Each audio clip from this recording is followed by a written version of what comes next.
Michelle. And I'm Caramel. Look at you. Hey, best friend. Hey, how are you?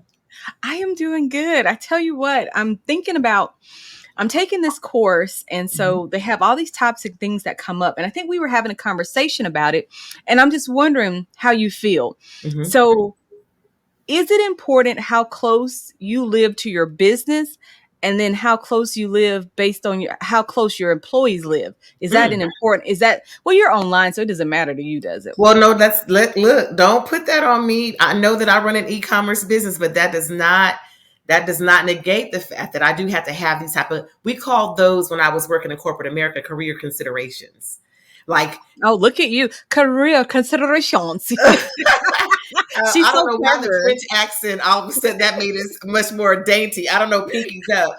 But really, what it was, we always asked this. When I was teaching a course, it was called the Career Technical Training Track, and what that meant was when you are considering a new career or considering any career decision, what will be the reason and the catalyst for why you decide to leave a job, start a job, do any of that. And so to start from the perspective of an actual employee and what we think about our employees, I think we absolutely have to take in consideration what kind of work that they do and how it will affect their daily I life. remember when you lived in California and your dad, his commute was insane. It was Hmm. like 4 hours one way and four, Yeah.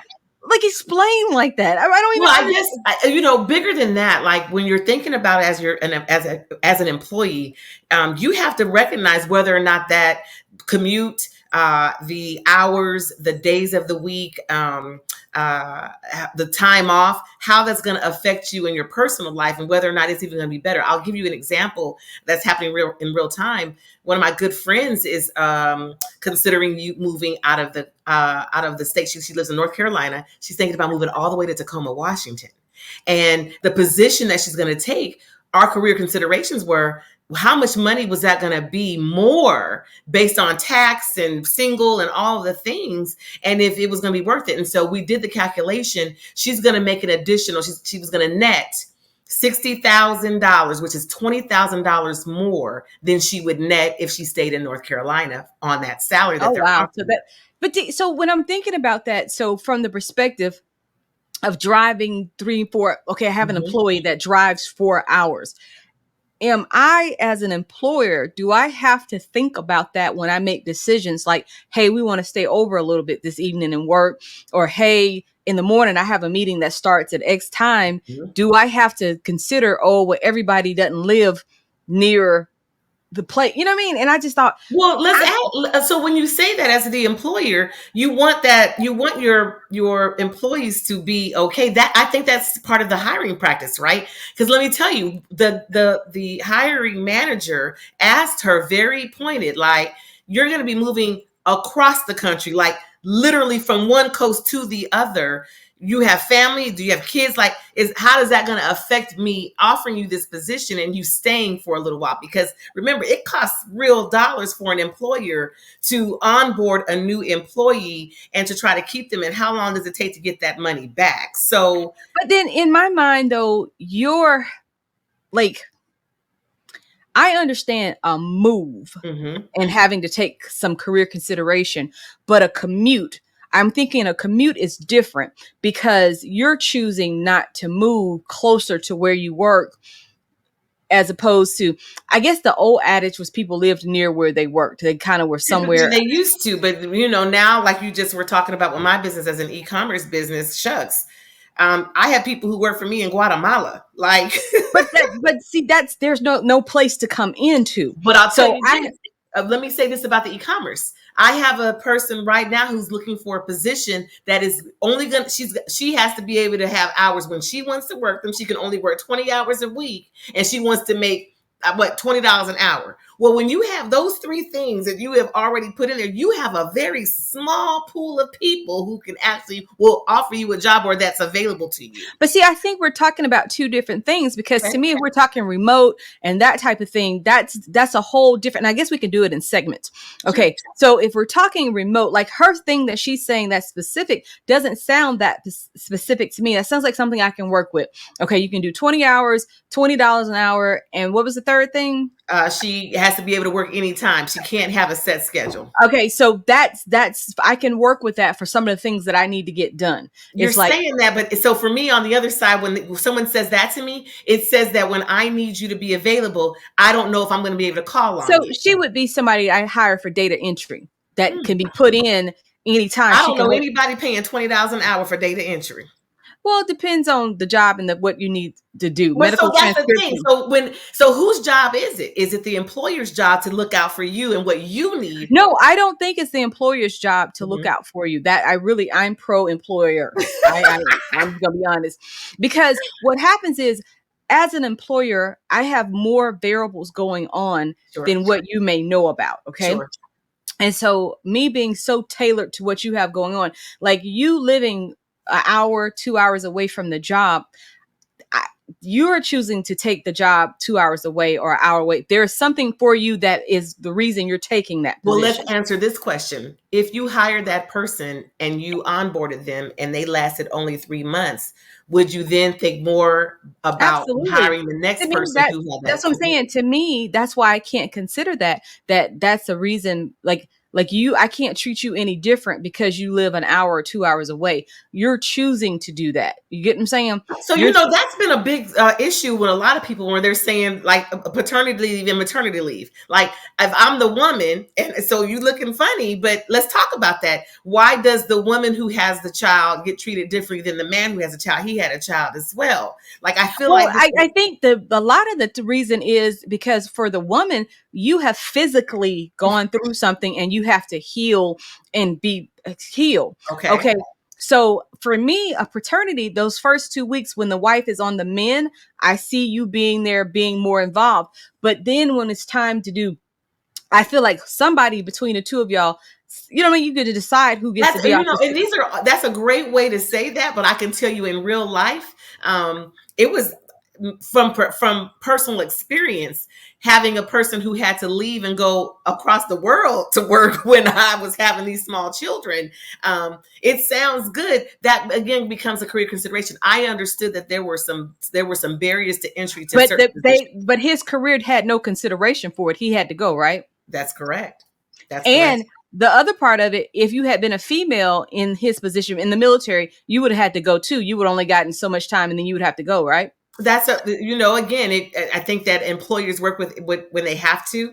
There have been times where an employer has had to absolutely work with somebody. I'll say this as the employer, when you took on the person who did have a 2 hour commute, I think that just by sheer, that you have at some point, like, okay, shucks, this person's going to have Like to. when the weather gets bad. I Right. gave a perfect example. I had friends who had insurance agency and they hired somebody that was far away. So Mhm, anything that came up would keep mhm. them from coming.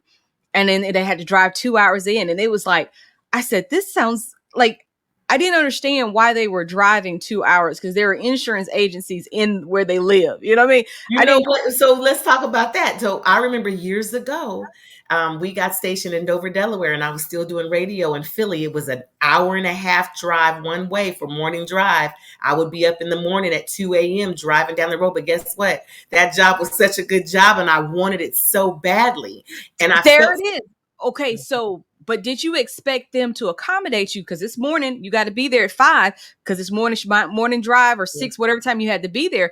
Did you expect them to give you 6:15 to get there at no, six because thirty? remember that job was coveted, and I didn't want anyone else to take my job. And there it is. So that's why, but that's how it used to be. Whereas I feel like now people want you to have career consideration. Whereas before, just what you just said, usually if you're willing to drive a distance for a job, it's because it's something you really want. That is It's correct. something you can't get And if somewhere else. it's not, then you've done yourself a disservice by accepting that position. And so on that point, same person was looking to take a job in Tacoma. She first came to Kansas City to look and see if the job would work. And I remember saying specifically, don't take this job before you go out there and see if this is right. She had been prior military, so used to being moved around, but you're on the civilian side now. It's a little different.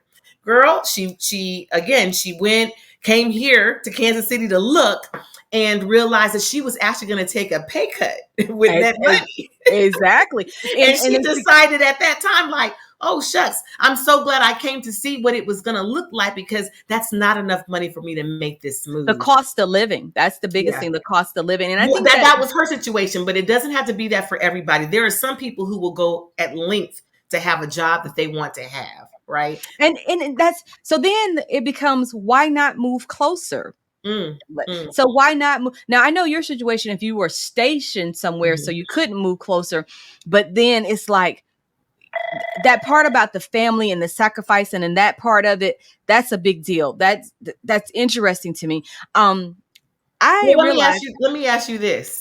So, you are an employer. You have several employees. None of them, I'm sure, they all live or work around, right?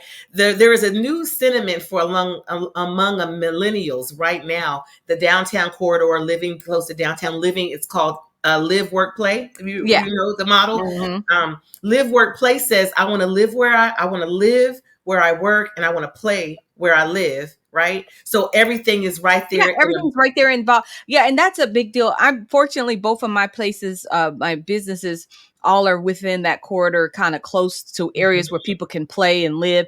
And it's the good places, because that's when you have a brick and mortar, you have to think about that kind of stuff. Sure, Like sure, being, most of us, like I live 5 minutes away from one of my offices sure. and 45 minutes from door to door for the other one. Mhm. But the 45-minute drive is not that bad of drive. Like when I get on the road, I make a couple of phone calls, I'm there. I mean, it's like literally I left my laptop at one place and I turned around and went right back up there. And I was amazed that I went and turned around and it didn't feel like a But lot. let's talk. But you love that you have an office up there, and you have an affinity for having that office when you bought it. If I am an employee and I'm thinking about, shucks, I got to go 45 minutes on a bad day, it starts to wear on you, right? That's when it usually is an issue. I think 45 minutes, and then to determine it, I think the length of time, 30, Mhm. 45 minutes may not be a bad drive, because it's like, okay, I can decompress, I can get myself my morning go, I can listen to a book, kind of. When you start getting into hour, 2 hour, I'm just like, okay, So I am a person who thinks about my career consideration is always about traffic. I don't believe in traffic. So I don't participate. If it has to do with traffic, I'll just not do it. And so for me, I knew that that was a big deal for me. But again, everyone has their own level of how they believe it. Now let's go ahead and flip this and talk about, should an organization actually be in control of that, or should they have those considerations? I think it's a case by case basis. I think that that's why a handbook exists, right? That well, it does. And I also think, I think I'm getting to the point now where you can make so many considerations in the workplace for people, and they got to go pick their kids up. You had a baby, you breastfeeding, you doing this, you doing that, you Mhm. got this going on. And at the point when we get to work, when you gonna work? Like, because I'm doing a lot of And so considerations. that's the employer side of us saying that. I remember my mom says all the time something, she'll say something so very cavalier about, and these people don't want to work, and they not paying them enough. And I think I was thinking, well, how much do you think that they're supposed to get paid on the Listen, bottom line? I remember going to lunch with some friends, Mhm. and we had a big conversation, and they were saying, oh, everybody needs to make XYZ money. And I looked at them and I thought to myself, that's a lot of pay. Like, to give that amount, that was a lot of money. Yeah. When you start, like, it doesn't sound like a lot. Like, I'll give you a perfect example. They say make minimum wage $15 an hour. Mhm. Well, I live in a southern state. So southern states, some of us are not, the minimum wage is just $15 an hour is a lot Mhm. in the southern states, some of the southern states. So when you say make minimum wage $15 an hour, I immediately started thinking, well, what does that push everything else up the scale? Because see, Mhm. now I don't know, minimum wage is what, 7.25 something. I don't Is know. it that low? I can't remember what I it is look, right now. I'm Google it and see real quick. I about to don't look know. right now. But I think, so if you're making 15, so you're doing double. So you're like, oh, that's good. But if you make minimum wage 15, so now if you make $17 an hour, does that seem like you're making, you understand? Like the amount of money you make now becomes The relative. federal minimum age is $7.25, but remember that can change state by state, right? So now the minimum wage by state can be, it Well, can but overall, the seven minimum it's seven anybody can be dollars and paid twenty is five seven cents. twenty So five. in Yes. Missouri, our minimum wage for 2023 is $12 an hour. In Montana, it's $9.95 an hour. Like You Alabama, you'll see like, Alabama 7.25. because I'm in the South, baby. And Alabama is 725, and I'm thinking California has 1550. And let's talk about the fact that minimum wage. While we're saying this number, and it seems very arbitrary, consider the fact that says minimum wage for these particular states, but in certain cities, minimum wage would be much higher than what that is. Right? I remember a statistic. There was a market up in Montana where they were doing fracking. And fracking was a big deal up there. And they were paying $21 an hour. No one would work at the McDonald's there. So the McDonald's had to raise their minimum wage to $20 an hour because some people didn't want to do fracking, right? But how could you in that market? But you see what I'm saying? So in that case, if someone at McDonald's is making $20 an hour because fracking pays 21, you get what I'm saying? So now I can just work at McDonald's, and it just it as a small business person, that puts pressure, because imagine the office jobs now, what they have to pay. You say if McDonald's is paying $20 an hour, me as an office person having an office, I now have to pay $20 an hour. Well, let me put it real like this for me specifically, because remember, I started the e-commerce business. I started Women Travel Abroad without any employees. It was just me. And so as revenues grew and I was growing the business, I needed to add more people. That payroll addition to my bottom line almost crippled WTA last year, because the growth, and I had not grew the revenue in order to sustain growing the actual payroll. And I remember you told me specifically, that's why you're my best friend. Listen here, payroll is real. And I was like, oh girl, I'm gonna hire this girl and it's gonna be okay, baby. Listen, let me just be quite honest. It was not until I had added the payroll and I was like, oh my gosh, that money that I needed to spend was every month, no matter what, like clockwork. Because listen, when someone works for you, they expect to be paid. And whether they produce what you need them to produce or not, whether it grows. See, that's what I try to get people to understand. And there we go about consideration, career consideration. Sure. So even though you're driving 2 hours to come to work at 5:30, we need to stay to 7 today because we haven't hit our goals. So I need us to stay over. Well, the people who live 5 minutes away, 10 minutes away is not a big deal. But in your mind, you live 2 hours away. So you're like, oh, plus you're already tired because you have to drive and get up so early. So now you get home at 9, then you got to turn right back around and get back on the road again. You see what I'm saying? And so now I think that if we're setting proper expectations, we'll have an understanding for what that looks like. When someone takes a position and doesn't realize and doesn't know, and then or in the position realizes, oh my goodness, this was way more than I thought it was going to be, at whatever reason, whether it be you had to stay late that evening, whether it be that you had your car broke down and now you way over there to try to get to work, who gonna take you, and we got to rent something, and then to call your employer and expect them to feel like and give you empathy and sympathy for that situation, when really we need you to come to work to produce so I can give you your paycheck. Now, but see there, that's just like with anybody else. Mm-hmm. If you're 5 minutes away and your car breaks down, and my expectation is for you to try to get to work, somebody can give you a ride. Mm-hmm. But when you're 2 hours away, who can somebody give you a ride? Can you borrow somebody's car? Like, how do you make that flow, and what do you do for that? So I think now we had gotten to where it was a employees market. Sure. I feel like now we are ebbing back towards employers being able to because I remember there was a thing where people used to talk about how employers wouldn't call you. For many years, it was like, if you applied.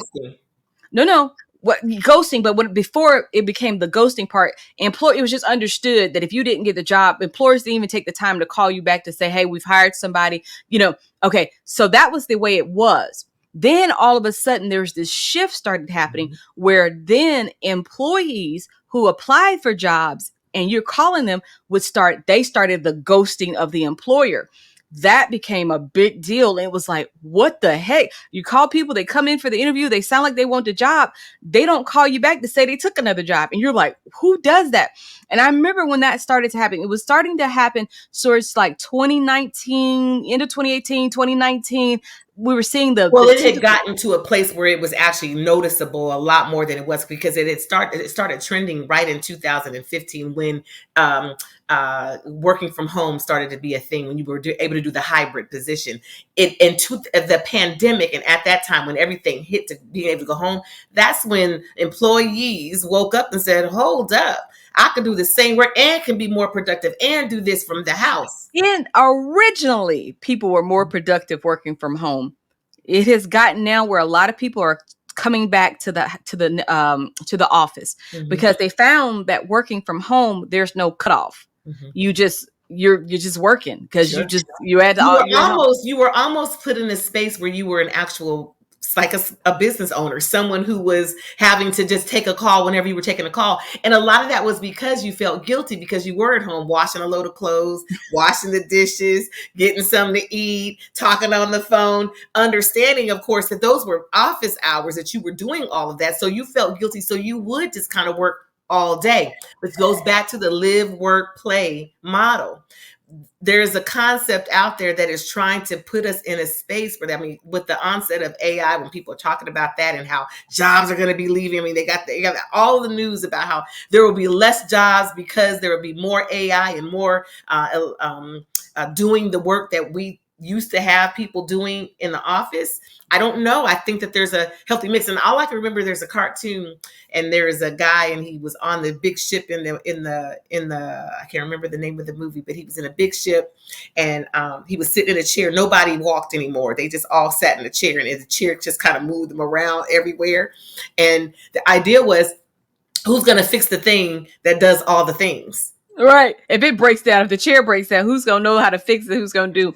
So I don't know, but the career consideration, I think, is something that I just, I just want people to come work. I just want you to work. Now, so look, let's talk about that as a business owner, what our expectations are. Because again, I was thinking the same thing. I am a lot more liberal with the people who work for me than probably a lot of people are out there who are running businesses. But I know that the people who do work for me go hard for me. Give you an example. If you get the right people and the right team on the right position on the bus, then you're working right. We talk about that all the time. Two people, they got hired at the same time for the same position. I gave one person a little bit of bump up in terms of money because she had all this experience, and I gave the other one not so much money. I think it was like a $300 difference, whatever it was.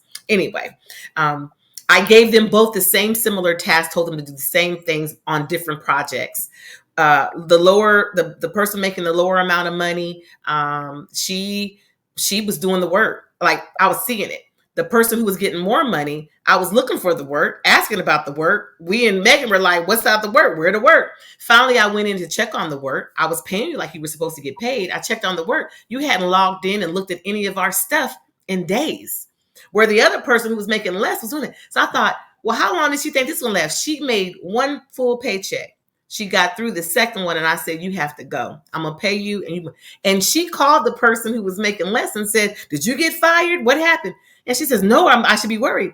Well, no, you weren't doing the work. You weren't doing what I was expecting you to do. I'm liberal. I didn't give you specific hours to get it done, but I knew how long it should take you to get the work done, and you weren't doing it.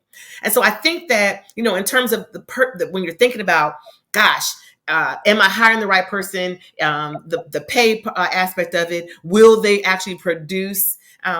You have to be able to hire slow and fire fast. And that's what I did in that situation. So now I look for the people. I give them one paycheck. You get onboarded. By the time you get to that second paycheck, if you're not producing, you got to go.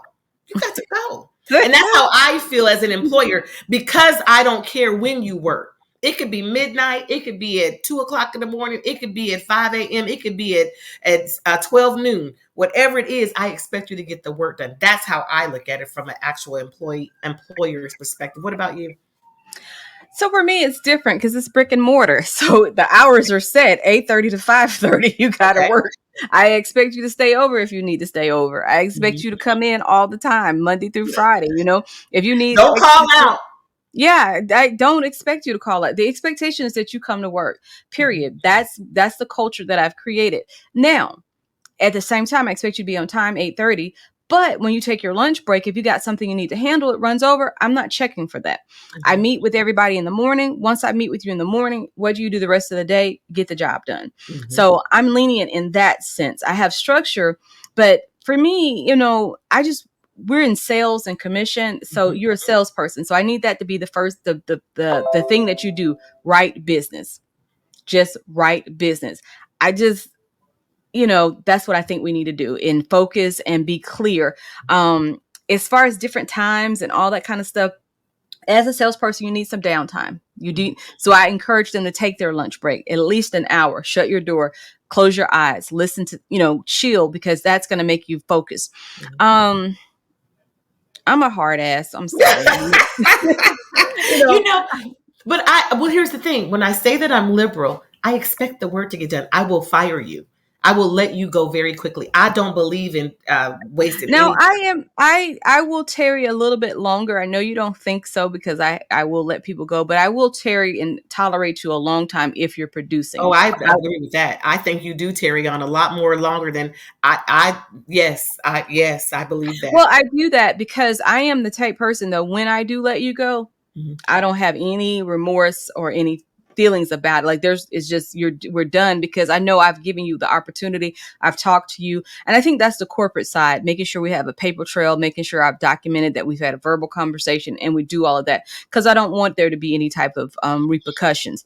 So I think, I think that you're spot on for saying that. But anyone who takes a position, there should be milestones and gates that you have to meet in order to make sure that we're on the same page. I made everyone who onboards with WTA has to absolutely have milestones set to what I'm looking for them to get done. If we decide to make that change, I'll go ahead and change it and ask you to sign the new contract for what the new change is going to be.